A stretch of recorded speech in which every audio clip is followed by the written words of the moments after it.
All right, I think we're ready to roll.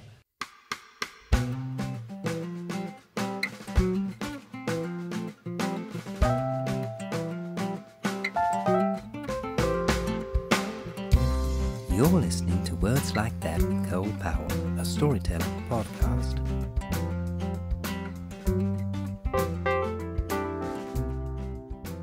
All right, this is Words Like That. I'm Cole Powell. Got a very special episode today. We are joined by singer, songwriter extraordinaire, and producer on the Randomine Records channel, Kyle Graves. Kyle, how's it going? What's going on, Cole? Doing good. How about you? Doing pretty good. So it's almost a year since the last time you were on the Words Like That podcast. We shot that in October. It's now August, so we're approaching a year here. Although you did come and do some stuff for the reaction series back in January. We need to get you back on for that. But today, the reason you're on here is, first of all, you have a new single out with your band. We're going to be checking that out toward the end of the episode. But first, I wanted to get you in to talk about I think this is something that is near and dear to both of our hearts because we both like this band. The Eagles have been caught lip syncing. So, a little bit of background for those who may not know this. There's a YouTube channel, Wings of Pegasus. The guy's name is Phil. I'm not even sure what his last name is, but he is a British rocker. Really great guy. He's got a great YouTube channel, and he does these analysis videos that viewers send him wanting to know, hey, what do you think about this singer's vocals, or hey, is this singer using auto-tune, things like that. And I don't think you had heard of Wings of Pegasus until I'd sent you this video. Okay. No, that was the first time, yeah. Yeah, you need to check him out. Really, really great channel. So, a viewer of his sent him a couple of Eagles videos from I think their current tour. I don't think they've started a new one. I think this is still ongoing. It was from 2023 and the beginning of 2024. And in these, they were just fan-filmed concert performances of Desperado, which, of course, is one of the Eagles' greatest songs, best songs. One of my personal favorites. I mean, just, one of the greats. Yeah.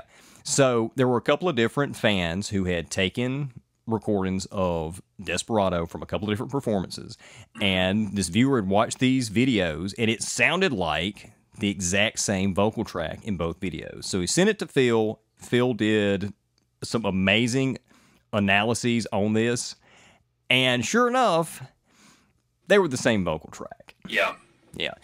Which, of course, meaning you and I know what this means. Don Henley was lip syncing in both cases. He's faking it. Okay. So there's actually been a follow-up video to this because there were a lot of Eagles defenders in the comment section being like, no, maybe he's just that good that he can sound exactly the same.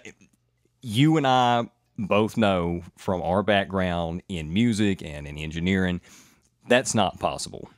Yeah, it's pretty hard to accomplish. Right. It's impossible to accomplish. Yeah. Okay.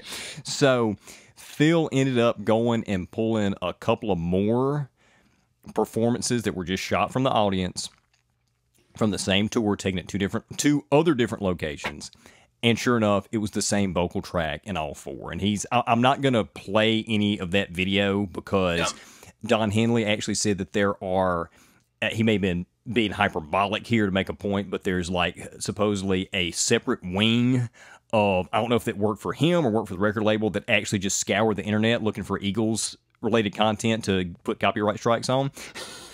So okay. I'm not going to play any of that. And somebody actually asked Phil how he was able to get some of this stuff up, and he said he thinks it's because he's based in the UK and that Don Henley comes more after people in America that put Eagle stuff up. So not even going to play this, but I'll have a link in the description. Those who are watching can go check this out. But anyway, he also went on that second video and compared a performance from a 2015 show of the Eagles. It was not only was it a totally different vocal take, presumably a live take, but it was an entire key lower than what Don is currently singing. And like Phil says in that second video, it's virtually unheard of for an older musician, once they've lowered the key of a song in order to be able to sing it more comfortably in their older age, to raise it a whole step. Not a half step, but a whole step. Right. Okay. So your expert opinion, analyses, not only as a singer, songwriter, musician, but also as an Eagles fan. You're a giant Eagles fan. Yeah, Like, absolutely. Like we did last time you were here. I asked you your top 5 favorite bands, and they were what, number 2? Yeah, it was behind Zeppelin. They've always been up there. Right. Like, okay. Yeah. Exactly. So when you hear this and when you see this, how do you feel? Not only as a singer, songwriter, a musician, a performer who does this for a living, but also as a giant Eagles fan. Okay, I think it's kind of two-dimensional for me. Okay. First, as someone that I consider myself a guitarist that happens to sing. Okay. So I can only imagine, first off, that feeling of being this amazing singer and losing your ability. Or some of that prowess. Yeah. But there are ways to make up for that. And I personally think that lip syncing is never the option. I don't think it's ever the option. You know, the man has sung songs that have made him millions upon millions of dollars more than me. So he's doing something right, but at the same time, that was all natural. That was before auto-tune existed. So I think people would honestly appreciate more if it was that same organic Eagle from the 70s. Even if they had to lower the key more and more, even if it was shakier, I think people would appreciate it more if they knew, without a doubt, it was organic. 100%. I could not agree with you more on this. I feel the exact same way. And here's the thing. You know, you and I actually went to see the Eagles together back in 2018. Now, I don't think that, I don't remember there being a 2018 video in any of the things that Phil checked out. So there's a possibility that the show that we were sitting in was 100% live, 100% organic. But I don't know about you, but I start questioning that.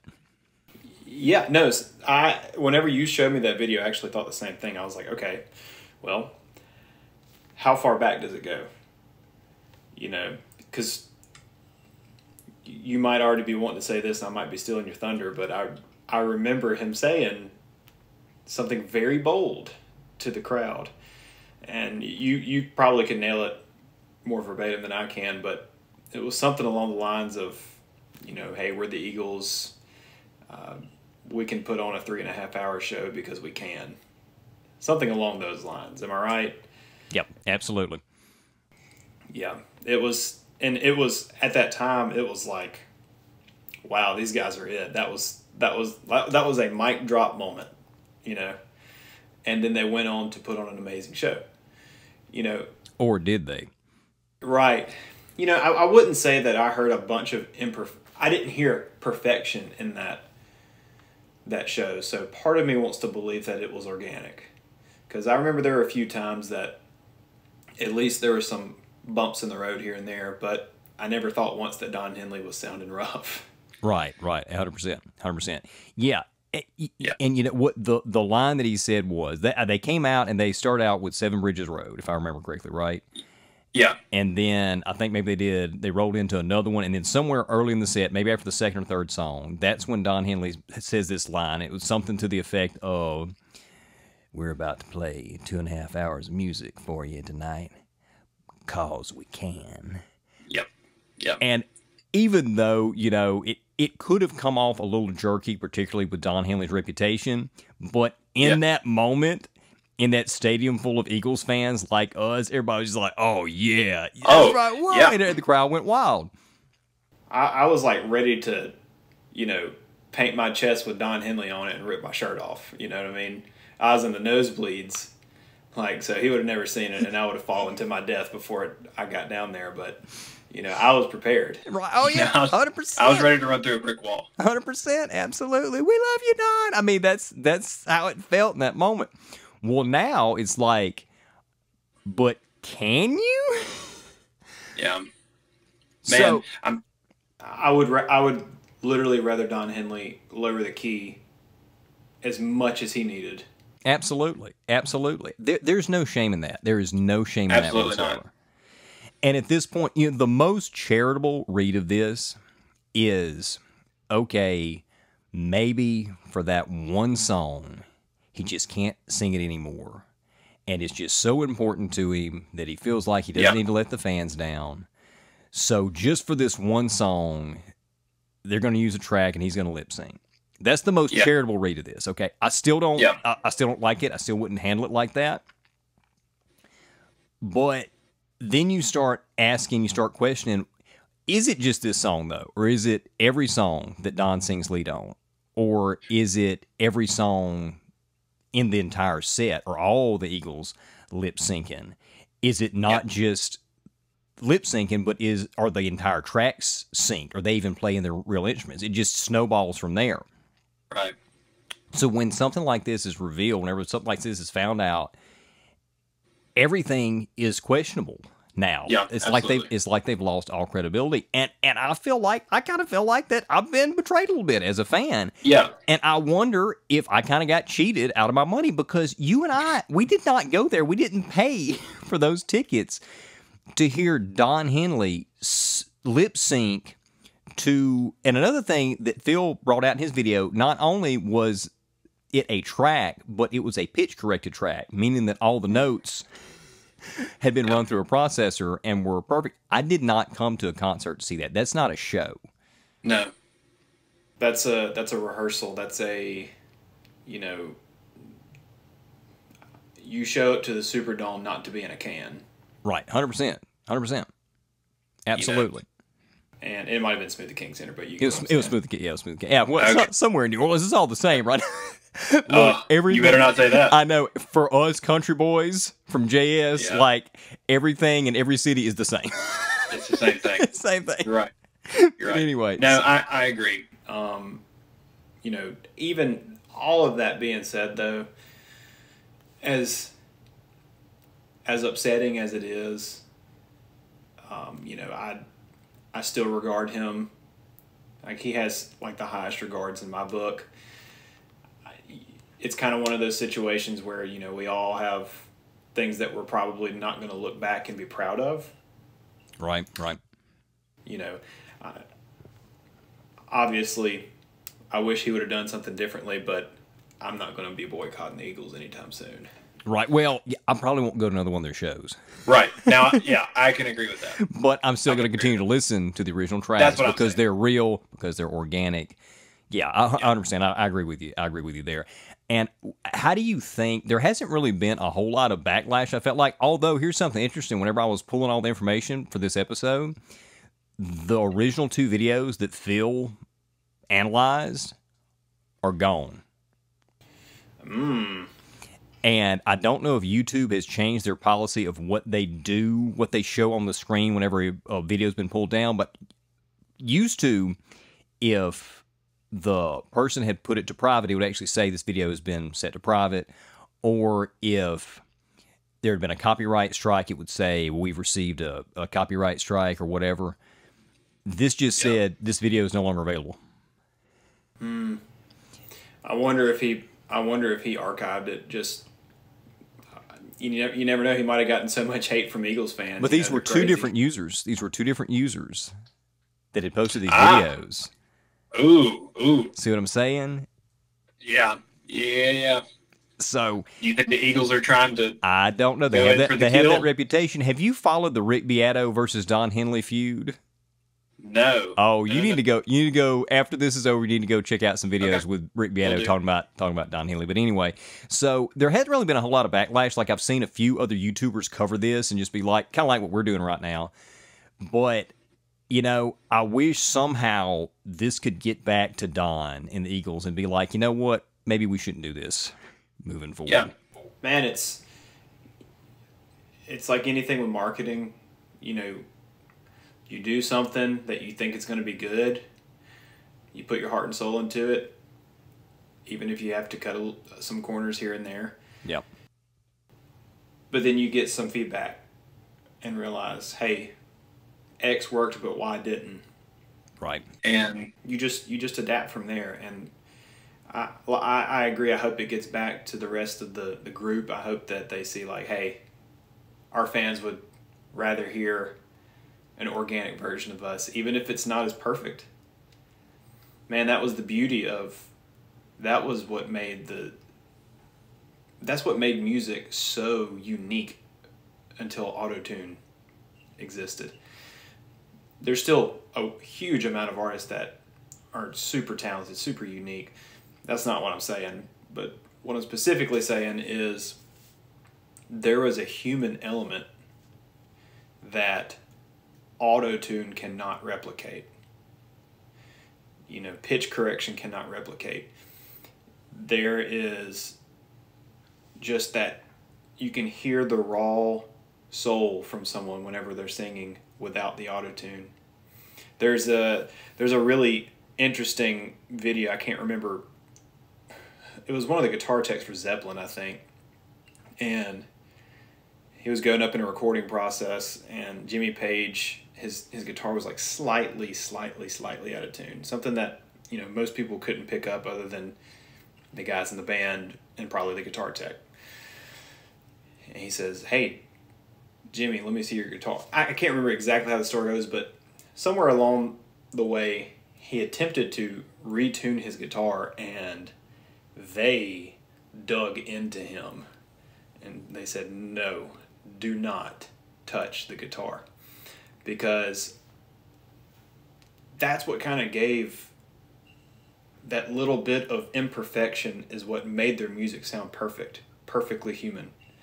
And I think the tech even went on to say, like, I was really embarrassed, but then I realized after hearing whether it was a studio take or a live take, he was like, wow, that strange dissonance that I wasn't picking up on, that's what made that song. That's what made the band. That's what made the sound. Right. Absolutely. Yeah. Yeah, 100%. Great. Yes, that's a great story to accentuate that point. And also earlier you mentioned something about reacting in marketing. And just for those watching, like, you're not just saying that, pulling that out of thin air. You actually have marketing and public relation degrees and professional experience. So you're not just some dude on the internet just like, yeah, marketing, bro. No, you actually know what you're talking about there. Cole's my cheerleader. I just don't I keep it all under wraps. I actually just pay him before we get on the show to talk good about me. So. But anyway, you're breaking up, Kyle. Anyway, that's right. Anyway, so yeah, I think we're in agreement about this, and we both hope maybe they'll, moving forward, move away from this. And I do hope it's just that one song. And I also hope that the show that we set in back 6 years ago now was a real show. Yeah. And it was all live instrumentation in the moment. Before we get to your track, I want to pick your brain on a couple other items. We actually talked about this a little bit. First of all, Aerosmith calling it quits. It's sad. I know. It's sad. Steven Tyler's voice is held up like none other. I mean, it's insane. Hearing videos of him for even the past 10 years sounded, in my opinion, pretty dang close. And you know it's not auto-tuned, or this vocal injury would not have forced them to quit. Exactly. Because that's his instrument, man. That's right, 100%. All And him. For those who don't know, and I don't even know if you knew this, like, this happened back at the end of last year, where he quote unquote fractured his larynx, is what's being reported. I didn't even know you could do that. Like, what does that look like? That's what only Steven Tyler can do that. Right, exactly. And he's gone through, I think he may have had to have surgery, and now he's gone through attempted rehabilitation, physical therapy, and yesterday not yesterday, but a few days ago, they released a statement that damage is permanent, and he's never going to be able to get his voice back, so they're calling it quits on tour. But what's interesting, I went back and read the statement. I'll put the statement up on screen here while we're talking. But what's interesting to me, they didn't say that they were disbanding or retiring completely as a band. So I guess there might be some studio music, although I don't know when the last time Aerosmith has released a studio record, a single or an album. So if they do try to do something in studio, what do you think that looks like? Do you think maybe Steven Tyler just kind of keeps it low? Because I'm assuming that he's got at least some ability. I'm thinking in my mind it's going to be his higher register that's been affected. Right. These I don't know, man. From. That's unique. I don't know if that's something like Steven's going to just be a part of the writing process, and there's going to be like maybe a collaboration album. Yeah, I could see something like that. I don't know. But would anybody be interested in that without Steven on lead vocals? Beyond a certain point, you know? I don't know. I just hope that they don't try to manipulate have him come in and just like talk, or have another singer come in and sing the part and then apply an AI to create, which is what people thought that the Beatles were doing with John Lennon, but it wasn't. Yeah. But anyway, end of an era. They were on my bucket list to go see live. Obviously, it's no longer going to happen. This is another Bucket's got a hole in it now. Bucket's got that's right. Bucket's got a hole in it. That's right. That's a nice Hank Williams Sr. reference there. But anyway, so... But, yeah, I missed Tom Petty. I missed Glenn Fry. Now I missed Aerosmith. So, if I didn't have all these kids running around, maybe I could go see some more, some more concerts. But anyway, that's right. So one other thing. CCR, I sent you this headline. The biggest band in America in 2024 is Creedence Clearwater Revival. CCR are huger than ever right now without anyone really noticing what we chugle about when we chugle about Creedence. That's from the Rolling Stone. Love it. Yeah, great headline. And in the article, I don't know if you went and read the article, but so we got Chronicle, which is their greatest hits compilation, currently number 39 on the Billboard 200, ahead of the new Ariana Grande album. How huge is Ariana Grande right now? And it's higher than anything by the Beatles, Stones, Zeppelin, or Queen, who are generally considered, those are the four biggest performing rock bands in terms of sales, streaming, all that good stuff. That's huge. That is huge. And after I sent you that, I saw another headline from Forbes that says Creedence Clearwater Revival's classic single is streaming smash once again. Have You Ever Seen the Rain blasts back onto the rock streaming songs chart this week. The tune reappears on Billboard's list of the most streamed rock tunes in the U.S. at number 22. As of this frame, Have You Ever Seen the Rain has now lived on the rock streaming songs chart for 125 weeks. Again, that's just absolutely incredible. These songs are 55 years old. Yeah. Like all of them, because CCR only recorded for 4 years. Right. And only really had the big stretch of hits for a 2-year period. For them to have this kind of perennial airplay, and for those who don't know, CCR is my favorite band of all time. And one of the points that the Rolling Stone article made, it says, all these years later, it's still a shock that Creedence packed so many legendary songs into 2 madcap years, but it's even bigger shock how these songs hold up now. Chronicle has never peaked higher than number 18, yet it's still a blockbuster every week. No other act has been so popular for so long, based on absolutely nothing but the music. Like their most famous fictional fan, The Dude, these songs abide. Creedence will be massive in September 2024, just as they were massive in September 1969. These songs will keep rolling as long as those big wheels keep on turning. It also says there's only one explanation for CCR's phenomenal popularity. People just keep falling in love with these songs without caring about demographic niches or generational cliches or fashion trends. It's the kind of popularity that officially isn't supposed to exist. What do you think about that analysis? Okay. I think 2 things. Number 1 is something I had already thought of whenever you initially sent it to me. And then number 2 is kind of what you talked about with demographics there. So the first one, man, I think this is a really unique time in musical history. You and I have always talked about how styles are cyclical.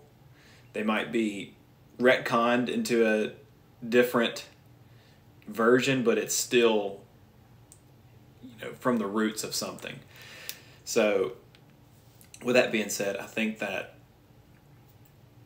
people are really, really tired of flat, one-dimensional art. You know, And auto-tune and lip syncing. exactly. You know, those guys just achieve such an amazing feat, and it's so real, it's so organic, it's so heartfelt. You can hear the emotion, you can hear the true soul within them whenever John is playing, singing, and the rest of the guys. You just hear what's really inside of them, and people are attracted to, you know, authenticity. You know, it's kind of like one of those things where when you're a kid, you think your parents don't know anything. And then you grow up and you're like, oh, man, they were kind of right about X, Y, and Z. It's kind of like that. You know, it's kind of like, dang, I was listening to this artist over here and it sounded cool at the time, but I don't know, these guys, I think they figured it out before they did. You know, that is a great analogy. Great analogy. Second point thanks, appreciate that. The second point I wanted to make, doesn't matter about demographics, because, you know, my whole life I thought they were from Louisiana. They're from California. El Cerrito. Like, and they sound straight West Coast whenever you hear them talking. They don't sound anything Southern, but they played swampy Southern rock. Right. They sound like they're from like 45 minutes from here. Exactly. Exactly. They sound like they are swimming in the etouffee. 100%. And, you know, I think that just shows, like, hey, it doesn't matter. People from different places can appreciate different cultures and different, you know, different sounds, different perspectives. I think they were really great at introducing a new sound to people that had never heard it, probably on the West Coast. You know what I mean? That's true. That's a great point. And I didn't think about that before. Do you know, you just brought out the difference between CCR and all those other top bands that they're currently beating on the charts, all those other top classic rock bands? They're the only one on that list that is an American roots music band. mm-hmm. And I feel like, you know, there's something about American roots music, which is predominantly from the southern United States, from Mississippi. Don't tell anybody. Don't want the word to get out. Birthplace of America's music. That transcends so many different demographics, so many barriers of taste, and it just appeals to a wide variety of people. Yep. Yeah, absolutely. You know, I think people are ready for the revival. You know what I mean? No pun intended, but maybe I should intend it. Perfect. Perfect way to close that segment. All right, let's get to the Piece de Resistance. All right. Your new song with your band, Mile High Rangers. This is called Spring Fever, and you co-wrote this with Cole Hill, correct? Mm-hmm. That's right. Who is the other, like, co-lead in your band, another phenomenal singer-songwriter. You want to tell us anything about the song? We're going to play a clip of it here. Man, it's pretty simple. You know, I love all seasons. I really do. I don't think I have a favorite. If I had to choose between two, it probably would be fall and spring. For multiple reasons, living in Mississippi, obviously. But there is something about having a really harsh and cold winter and that first warm spring day, the grass is looking a little green. You're starting to see flowers pop up.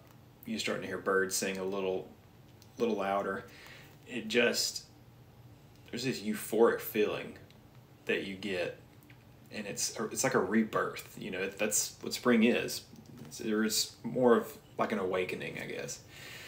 And I just kind of wanted to capture that feeling of you know, even things like having allergies during the springtime. Like I think the song kind of lends. It's not psychedelic, but it's kind of got the whole spring fever thing. It's supposed to be kind of like this. You've been freezing, you've been cold, but now there's just this newness about you. So it's about kind of shaking the frost off and, you know, putting one step in front of the other and just enjoying the process, enjoying the ride. I mean, that was a great setup. And you talk about the winter in Mississippi. I know some people that aren't from here may be listening to this and being like, Mississippi, winter in Mississippi being cold. Okay, here's the thing, guys. Yeah. Mississippi winters, even though they don't get, which, I mean, this last few years, we've actually had down into like the teens and almost getting down to 0. But even though it doesn't usually get that cold, the humidity down here is so terrible. It's a wet cold. Yep. And I actually know of people who moved down here for work from cold regions like Minnesota, you know, these places that you just automatically think like, oh, good grief, that's so cold. When winter hit in Mississippi, they ended up moving back home because it was too cold. Even though the temperature was still a lot warmer than what they were used to, just that wet. So it's different. It is. It's different. So when spring hits here, you're excited. Yes, 100%. All right, on that note, we are going to play a cut here. Probably hit the first verse and chorus. This is Spring Fever by the Mile High Rangers.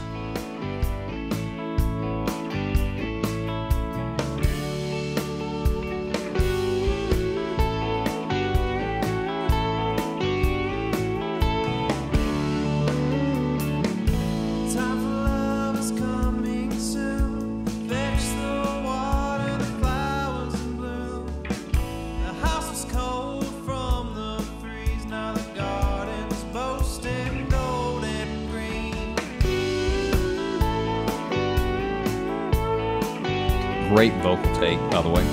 Appreciate it. Thank you.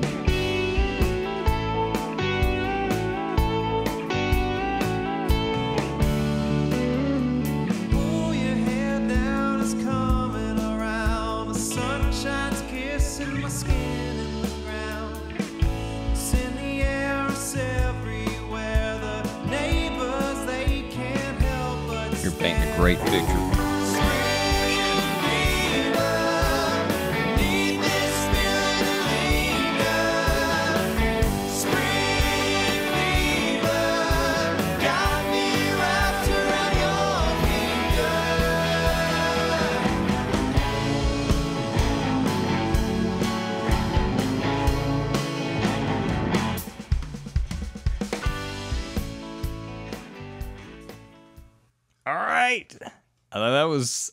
That was great. That was great. We'll leave it there. Just a little taste. Yep. And you mentioned the psychedelia earlier. This song is just steeped in late 60s rock to me. Yeah. Like it's got different, it's pulling from different traditions, different subdivisions of that era of rock. Mm-hmm. And that particular riff there coming off that chorus, that down. I don't know if you know this song. I can't even think of who the artist is. I think it was a one-hit wonder type deal. I have to double check that. But anyway, it's a song called Time Won't Let Me. Anyway, that riff reminds me of the melody of that song. And you had the harmonies there coming in the chorus. Very much almost had a Crosby, Stills, and Nash vibe going on. That's great. And I love that. I know you're a huge fan of Crosby, Stills, and Nash. Huge fan. Yeah, I love this track. It's a throwback feel, and it's different from your previous release, which was y'all's first single, which was Blind Faith, another great track. But yet it's still in that same range that it's throwback. Yeah.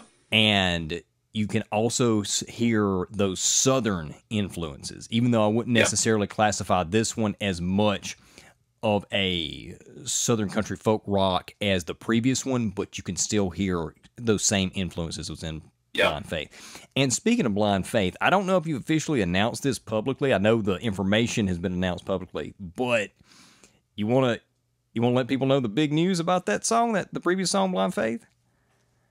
Yeah, I would say that my marketing bona fides are kind of ruined now. I have failed to announce, but I'm happy to announce that Blind Faith has been nominated for Rock Song of the Year by the 2024 Josie Music Awards in Nashville, Tennessee. It's a really cool event, so, fingers crossed that we'll climb it to the top. But man, if the worst is we get nominated and we get to just go up there and have a good time, I'm happy. I'm happy. 100%. And this is going to be held at the Grand Ole Opry again. Yep.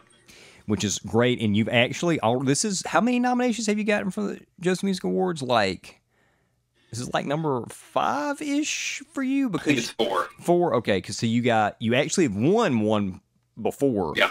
As a songwriter with Ryan Purser from your former band, Four Way Stop. For Wicked Woman, you got Rock Song of the Year. And you were also nominated for Rock Group of the Year the next year. And your solo record, recorded, mixed here at Randomine Records by me, not trying to make this all about me, but anyway, that actually got nominated for Best Folk EP of the Year, was it? Yeah. Yeah. Yeah. So this will be, and now you've been nominated for Rock Song of the Year again with your new band, Mile High Rangers, you and Cole Hill, for writing Blind Faith. And I think it's great, man. Congratulations. Thank you. You're an excellent songwriter. I think you've got great material, great songwriting chops. And also you're a great singer and guitarist too, whatever. But anyway, so... But no, congratulations, and you got to keep us posted on this. And yeah, sure will. And if you win, we definitely got to have you back on the show. We will. After that. We'll do it. And so are you are planning on going up there then? I'm going to be up there. Excellent. That sounds great, man. Well, Kyle, thank you for joining us today. I enjoyed this. We got to talk about some great stories. I think we were able to bring out some great points. You were anyway. I just kind of sat here. But anyway, and kind of did all the nerdy exposition, pre-discussion exposition, and then let you work your marketing mastery and parsing all this stuff down. Thanks for coming on the show, Kyle. We can be nerds together. That's fine. That's right. It works well. Appreciate you coming on the show, taking your time to come, Kyle. And we also need to get you back to do some reaction videos. Real quick, don't want to put you on the spot, but the last time when you did the reaction videos, I challenged you to learn Malagueña in the style of Roy Clark. And we have it's a work in progress. Is it though? Have you even started, or are you just... Don't rush perfection, guys. Okay, right. Well, with this, we're now, it's been over 7 months, but whatever. Who's counting? But anyway... mentally preparing. Right, for 7 months. Well, now you got 5 months. 5 months to get it locked down. Anyway, Kyle, thanks again, and we will talk to you soon. Awesome. Thanks for having me. You bet. All right, folks, that's going to wrap up this episode. Let us know what you think about this Eagles lip syncing thing. Are you fine with that? Are you fine with them doing a pre-recorded track, pitch correcting it, and then singing to it in concert? Or do you think that's cheating the fans? If you've been to an Eagles concert, do you think you deserve your money back for this kind of thing? Let us know in the comments. Also, what do you think about Aerosmith calling it quits with Steven Tyler's injury? Do you think that they might come back with an album? Are you interested in listening to an album without Steven Tyler singing lead vocals, or with them doing some kind of manipulation to allow him to sing, or maybe him singing in his lower register and not being able to hit those high notes anymore? Let us know about that. Also, what do you think about CCR supplanting these big names in pop music right now, and even overcoming some of the bigger names in classic rock to just perennially be this giant band that more people are discovering, more people are getting into? And finally, what do you think about Kyle's new single with his band, Mile High Rangers? That single is Spring Fever. It's available everywhere right now, Spotify, Apple Music, all that good stuff. Let Kyle know what you think in the comments, unless you don't like the song, and then please just keep that to yourself. And we'll see you next time.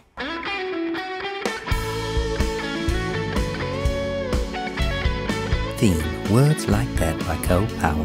Lead In by Ryan Purser. From Wicked Woman by Four-Way Stop. Original cover photo by Kelly Bagwell. Recorded at Randomine Records. Section 107 of U.S. copyright law allows for the fair use of copyrighted material for purposes such as criticism, comment, news reporting, teaching, parody, or research.